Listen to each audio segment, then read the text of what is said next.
Il-Papa Leon 14 għandu esperjenza pożittiva dwar Malta u l-Maltin u bniedem illi huwa antis fit-teknoloġija u għandu għal-qalbu l-isport u l-karozzi.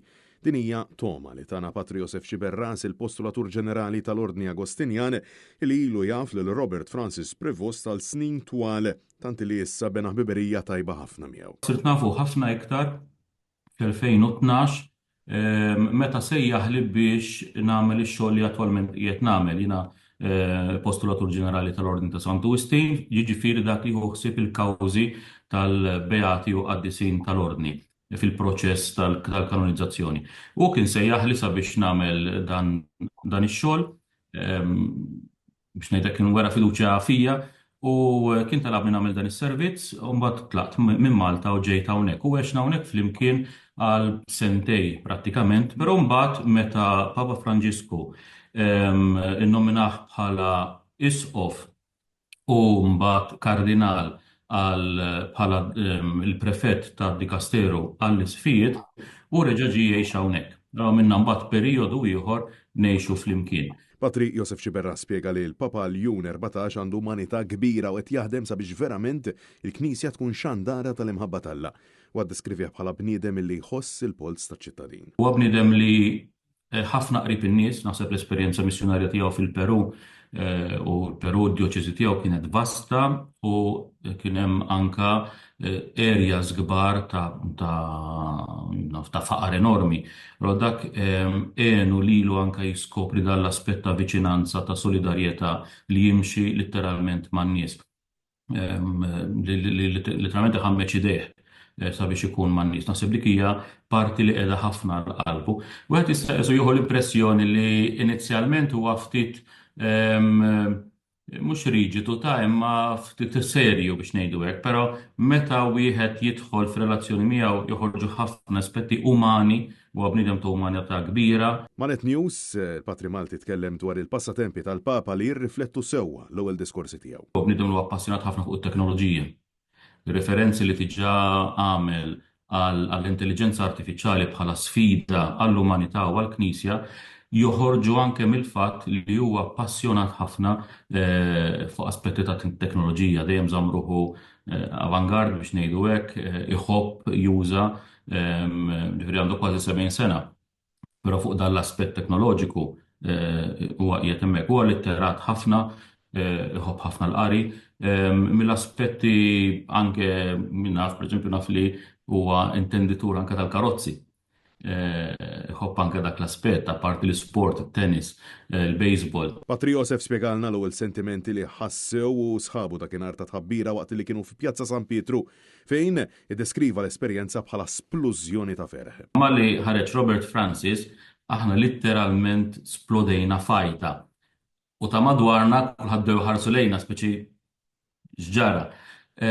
Mbagħad ovvjament ma li sirna nafu imma ħafna nies ma kinux jafuh. Jibrin billi kienet anke biex elezzjoni sorpriża, ħafna nies ma kinux jafuh.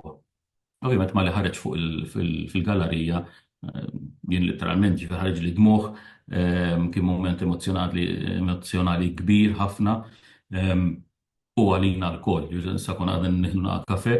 U l-istess ħaġa, so għadna t-nillendjaw minn din l-esperjenza. U għalinna wkoll li sa tlieta stess iltaqa' mal-Papa li xżamm mal-weda li jerġa' jżurhom. Bira ħadda dawk it-tliet sigħat magħna l-ewwel ċelebrazzjoni tal-Qudies u mbagħad kilna flimkien.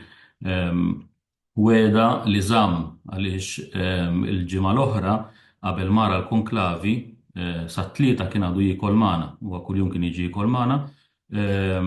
U t-tlieta stess mbagħad għamilna mument wara li kien għamilna mument ta' talb, jisu bħala konġedo, għax nafu li kien ħajtħol għal-konklavi l-għada, u kien mument sabiħek.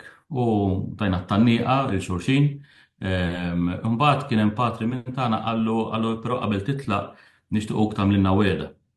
Għallu fejn nistgħu, għallu li tagħmlilna weda li terġa' tiġi żżurna.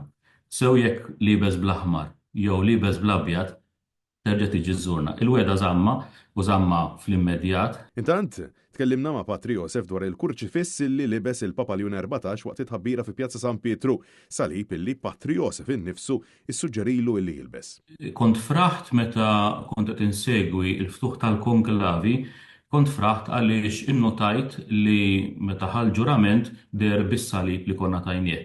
Il-ġurnata qabel meta kien qiegħed hawnhekk jiena kont fakartu fih fis-salib biex jieħdu miegħu. U naf li għandu l-relikwi miegħu, allura kienet ħaġa sabiħa. U ħad gost li sema biex ngħidu hekk dak is-suġġeriment u ħadu miegħu. Fraħt meta rajtu qed jieħu l-ġurament bih, iktar u iktar fraħt meta fil-gallerija rajt li żammu miegħu x'hemmhekk u kellu l-għażla li jibdlu moħrajn, forsi jisbaħ, jew ma nafx. U spjegalna li l-Papa Leon 14 għandu opinjoni tajba immens ta' pajjiżna u sa minn dejjem xtaq li jiġi għat-tal-vaganzi f'Malta qabel ma nagħta din il-missjoni. Dejjem tkellem ħafna pożittiv fuq Malta u fuq il-Maltin.